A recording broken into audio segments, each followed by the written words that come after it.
Narration চেঞ্জের class 3তে আমরা উপস্থিত হয়েছি। আশা করি ক্লাস 1 ক্লাস 2 আপনারা দেখেছেন। যদি না দেখেন তাহলে কিন্তু কিছুই বুঝতে পারবেন না। আপনারা অবশ্যই আগের ভিডিও দুটো দেখে নিন, আমার ইউটিউব চ্যানেল হেল্প হেডমাস্টার, কিংবা এই দুটো ওয়েবসাইটে গিয়ে আমি যা করাচ্ছি আমি কিন্তু টোটালটাই অনলাইনেই করাই। সেখানে যা করালাম সেটাই আমি আপলোড করে দেই, আপলোড করে সেখান থেকে আপনি দেখতে পারবেন। এই দুটো ওয়েবসাইটের মধ্যে আপনি পেয়ে যাবেন। তো যাই হোক, আজকের ক্লাসে আমরা কতগুলো জিনিস জানবো। কখন ইনভার্টেড কমার বাইরের যে ভার্বটা থাকে তার পরিবর্তন ঘটে। তাহলে ইনভার্টেড কমার বাইরের যে ভার্বগুলো আমরা পাই, যদি সে টু পাই ওটা উঠে যাবে, টেল হবে। কি সে টুর বদলে টেল হবে, শেষ টুর পরিবর্তে টেলস হবে। সেই টু যদি থাকে তার পরিবর্তে কি হবে, টোল্ড হবে। তারপরে কি, এইবার কিন্তু আরেকটা জিনিস আপনাকে মনে রাখতে হবে। দেখেন, এটা আমি এখানে ওইটা লিখেছি। যদি ইনভার্টেড কমা এর মধ্যে থাকা বাক্যটি সাবজেক্ট দিয়ে শুরু হয় এবং সে টু এর পরে অবজেক্ট থাকে, তাহলে সে টু উঠে গিয়ে টেল হবে। এই জিনিসটাও আপনাকে মনে রাখতে হবে। কি উদাহরণে আসি, ক্লিয়ার হয়ে যাবে ব্যাপারটা। দেখেন, আই সে টু রহিম, আমি রহিমকে বললাম। কি বলছি, comma inverted comma, it is right. এই যে বাক্যটা, এটা কিন্তু এ বলেছে, বক্তা কিন্তু এখানে আই। আপনারা নিশ্চয়ই বুঝতে পারছেন। তাহলে দেখেন, এখানে আমরা পাচ্ছি সে টু এবং এর পরে কি একটা অবজেক্ট আছে, একটা অবজেক্ট রয়েছে। এরকম যদি সে টু থাকে, মানে সে ভার্বের পর বা সেডের পর টু থাকে, তাহলে কিন্তু একটা অবজেক্ট অবশ্যই থাকবে। যদি অবজেক্ট থাকে তাহলে সামনে টু থাকবেই। এই সে টু এর পরিবর্তে আপনাকে লিখতে হবে টেল। তাহলে আমি দেখেন সেই টেল লিখলাম সে টু এর পরিবর্তে। আই যা ছিল, আই এখানে হলো বক্তা, সে আই লিখলাম। সে টু এর পরিবর্তে কি লিখলাম, টেল লিখলাম। রহিম ছিল, রহিমই লিখলাম। আগের ভিডিওগুলোতেই আমি বারবার বলেছি আপনাদেরকে যে ইনভার্টেড কমার ভিতরের বাক্যটি যদি সাবজেক্ট দিয়ে শুরু হয়, এখানে সাবজেক্টটা ইট, তাহলেই এই কমাটা উঠবে, উঠে গিয়ে দ্যাট বসবে। তার জন্য দেখেন এই দ্যাটটা বসেছে।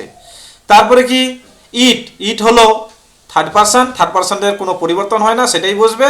বাকি যা ছিল সেটাই বসে গেল।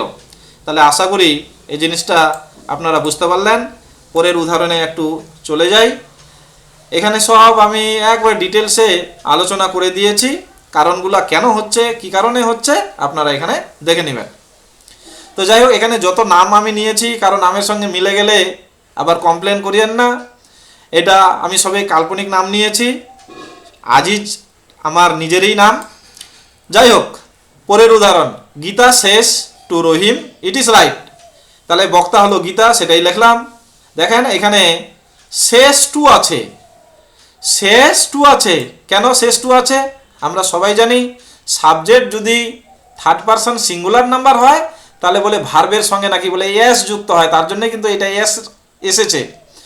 তাহলে এখানে আমরা কি বসালাম, সাবজেক্টটা, বক্তাটাকে কি বসালাম, গীতা থার্ড পারসন। তাহলে শেষ টু এর পরিবর্তে কিন্তু এখানে টেলস হবে। আপনি যদি আবার টেল লেখেন, শুধু TELL টেল লেখেন, তাহলে কিন্তু ভুল হয়ে যাবে। আপনাকে একটা এসও যোগ করতে হবে। ওই যে আমরা যেটা টেন্সে শিখেছি সেই টেন্সের নিয়মে, সেটা টেন্সের আলোচনার বিষয়। যাই হোক, তারপর কি, যেহেতু এখানে দেখেন শেষ টু রয়েছে, শেষ টু এর পরিবর্তে আমি টেল বসাই দিলাম। তারপর অবজেক্টটা বসালাম, এটা হলো রিপোর্টেড ভার্বের অবজেক্ট, সেটা বসালাম। তারপরে কি, এটা আর বলছি না, উপরেরটাতে এই বাক্যটাতেই বললাম, বারবার বললে আপনারা বিরক্ত বোধ করবেন। যাই হোক, পরের নিচের উদাহরণে চলে যাই। নিচে কি দেখেন, এইবার দেখেন এখানে আবার এই উদাহরণে চলে আসি। বক্তা এখানে হিটাই লিখলাম। সেড টু এর পরিবর্তে কি লিখবো, আমরা টোল লিখবো। এবার মনে হতে পারে সেড টু এর পরিবর্তে টেল লিখলে কি হবে, সেড টুটা কিন্তু ভার্বের সেকেন্ড ফর্ম, এই সেডটা হলো সে ভার্বের সেকেন্ড ফর্ম, তার জন্য আপনাকে টেল ভার্বের সেকেন্ড ফর্ম বসাতে হবে। তো টেল ভার্বের সেকেন্ড ফর্ম হলো কি, টোল্ড, তার জন্য সেড টু এর পরিবর্তে কি লিখেছি, আমি টোল্ড লিখেছি। তারপরে যা ছিল, মিটা লিখে দিয়েছি। তারপরে ইনভার্টেড কমার বদলে কি বসাইছি, দ্যাট বসাইছি, যেহেতু ইনভার্টেড কমার ভিতরের বাক্যটি সাবজেক্ট দিয়ে শুরু হয়েছে। আইটা কি ফার্স্ট পারসন হলে বক্তাকে নির্দেশকারী প্রোনাউন বসবে। বক্তা এখানে তাহলে হিকে নির্দেশকারী প্রোনাউন হি। আর আরেকটা জিনিস বলি, আপনাদের অনেকের কনফিউশন হয় যে সাবজেক্ট থাকলে মানে সাবজেক্টের জায়গায় কেউ যদি কোনো প্রোনাউন থাকে সেটা সাবজেক্টিভ ফর্মেই থাকবে এবং বক্তাকে নির্দেশকারী যে প্রোনাউনটা আপনি বসাবেন সেটাও কিন্তু সাবজেক্টিভ ফর্মেই বসাতে হবে। তো হিকে নির্দেশকারী সাবজেক্টিভ প্রোনাউন হি হয়, তো হি বসালাম। তারপর কি এখানে দেখেন ওয়াস ভি2 ফর্মে রয়েছে, আমরা জানি ভি2 ফর্মে থাকলে কি বসাবো, একটা হেড বসাবো, তারপরে কি এই ওয়াস ভার্বের পাস্ট পার্টিসিপল ফর্ম বসাবো। তো ওয়াস ভার্বের পাস্ট পার্টিসিপল ফর্ম কি বিন, তার জন্য আমি বিন বসিয়ে দিয়েছি, তারপরে ইল। আশা করি বুঝতে পেরেছেন। পরিষ্কার করে নিই, পরের উদাহরণে চলে যাই। দেখেন পরের উদাহরণটা এই যে এইখানে রয়েছে, দেখেন হি সেড আই ওয়াজ ইল, তাহলে হির পরিবর্তে কি থাকবে, হি বসবে, কেন ওর তো এটা বক্তা। সেড, দেখেন সেডের পরে কিন্তু টু নেই এবং টু এর পরে অবজেক্ট নেই, সেড টু থাকতে হবে এবং তারপরে অবজেক্ট থাকতে হবে, তাহলেই সেড টু এর পরিবর্তন ঘটবে, না হলে পরিবর্তন ঘটবে না। এখানে শুধু সেড আছে, তার জন্য সেডটাই আমি বসাই দিলাম। তারপরে যাই হোক কমা উঠে দ্যাট বসলো, তারপরে আয়ের পরিবর্তে হিকে নির্দেশকারী প্রোনাউন হি বসালাম, ওয়াসটা ভার্বের সেকেন্ড ফর্ম, তার জন্য একটা হেড বসালাম, ওয়াসের পাস্ট পার্টিসিপল ফর্ম বিন বসাই দিলাম। আশা করি বুঝতে পেরেছেন। পরের উদাহরণে যাই হোক এখানে আমি আরও ডিটেলসে আলোচনা করেছি, আপনারা এগুলো দেখে নেবেন। আমি এই উদাহরণটাতে একটু আসি, খুব গুরুত্বপূর্ণ, আপনাদের ভালো লাগবে আশা করি। কি সেড টু উঠে গিয়ে কখন আক্সড হবে, সেড টু উঠে যাবে আক্সড বসবে কখন, তারপরে ইনভার্টেড কমা উঠে গিয়ে কখন, ইনভার্টেড কমা আর কমাটা উঠে গিয়ে কখন ইফ বা হোয়েদার হবে।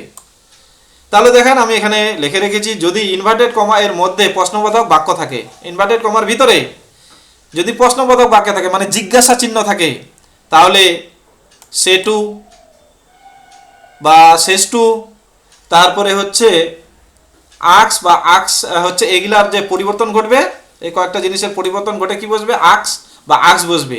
সেট বা সেট টু এর পরিবর্তে আক্সড হবে। উদাহরণে আসব।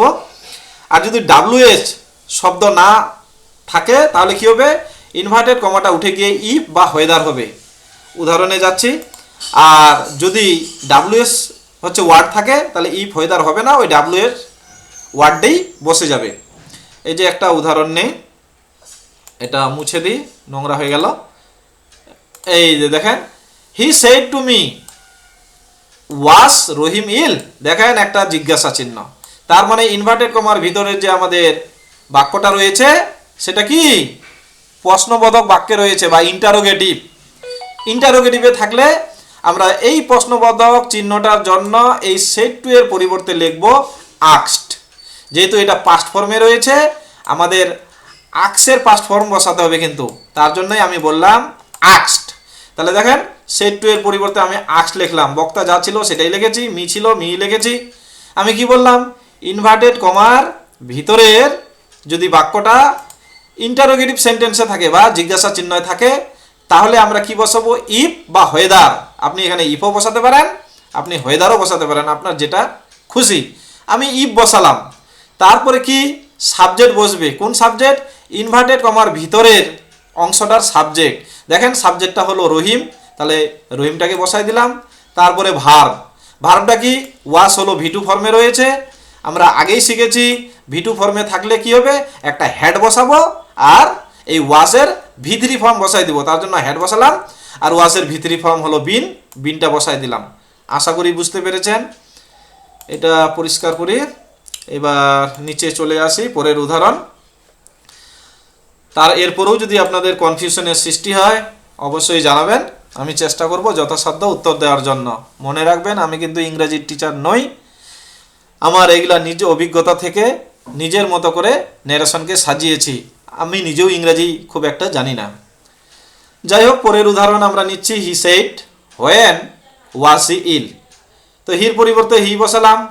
এইবার দেখেন ইনভার্টেড কমার ভিতরের বাক্যটা ইন্টারোগেটিভ সেন্টেন্সে রয়েছে, কি করে বুঝলাম, জিজ্ঞাসা চিহ্ন রয়েছে, এই যে জিজ্ঞাসা চিহ্নটা। তাহলে দেখেন এখানে সেইডের পরিবর্তে কি হবে, আক্সড বসবে, আমি উপরে বলে দিয়েছি। তারপরে কি বসবে, দেখেন এখানে কিন্তু একটা WH ওয়ার্ড রয়েছে, তাই না, হোয়েন হোয়াট মানে যেগুলো ডাব্লিউ আর এইচ দিয়ে শুরু হয় সেগুলোকে বলা হয় WH ওয়ার্ড। যদি WH ওয়ার্ড থাকে তাহলে ইফ আর হোয়েদার এই দুটো কিন্তু বসবে না, ওই WH ওয়ার্ডটাই বসে যাবে। তার জন্যই দেখেন এখানে হোয়েন বসে গেছে। তারপরে এই ইনভার্টেড কমার ভিতরে যে সাবজেক্ট, সেই সাবজেক্ট বসবে। এখানে কি সাবজেক্টটা হলো হি, হি হলো থার্ড পারসন, তার জন্য হি বসে গেল কোনো পরিবর্তন ছাড়াই। তারপরে ওয়াস ভার্ব বসবে। ভার্বটা দেখেন এখানে কোন ফর্মে রয়েছে, V2 ফর্মে। তাহলে V2 ফর্মে থাকলে কি হবে, একটা হেড বসবে আর ওর V3 ফর্ম হয়ে যাবে। তাহলে হেড বসালাম আর ওয়াসের V3 ফর্ম হলো বিন, তার জন্য বিন হয়ে গেল। তাহলে আমাদের সেট টু বা সে টু উঠে গিয়ে কখন আক্সড হয় সেটাও আমরা জানলাম। তো যাই হোক, অনেকগুলা জিনিস আমাদের জানা হয়ে গেল। আজ এ পর্যন্তই, ধন্যবাদ।